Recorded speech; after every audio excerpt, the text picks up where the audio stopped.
पेपरात बातमी आली की कीर्ती कॉलेजमध्ये आंतरशालेय बुद्धिबळ स्पर्धा होणार. तर ही 1970ची गोष्ट आहे. तर मग मी जाऊन आपले पीटीचे शिक्षक असतात त्यांना विचारलं की मला याच्यात खेळायचं आहे. तर ते म्हणले नाही बाबा, आपण फक्त क्रिकेटची टीम पाठवतो. तशी प्रथा होती त्यावेळी. तर मला काही कळलं नाही, विचित्र, कारण ती सुट्टीमध्ये होणार, त्यासाठी काही अलाउन्स पण द्यायचा नसतो, नुसतं नाव पाठवायचं. तर त्यांनी नकार दिल्यावर मी आईला येऊन सांगितलं. थोडा मी हिरमुसला झालेलो होतो. मग आई स्वतः शिक्षिका होती आणि तिला विद्यार्थ्यांशी कसं वागायचं, मुलांची सायकोलॉजी तिला चांगली माहिती होती.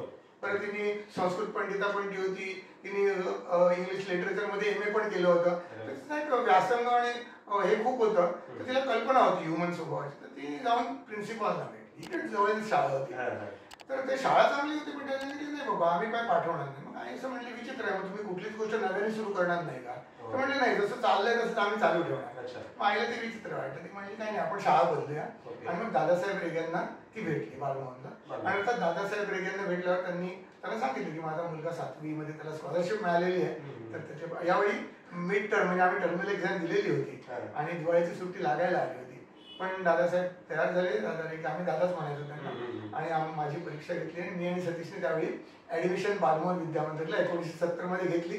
अर्थात त्यावेळेपर्यंत इंटर स्कूल होऊन गेलेली होती, पण पुढच्या 3 वर्ष मला खेळायची संधी मिळाली. तर ही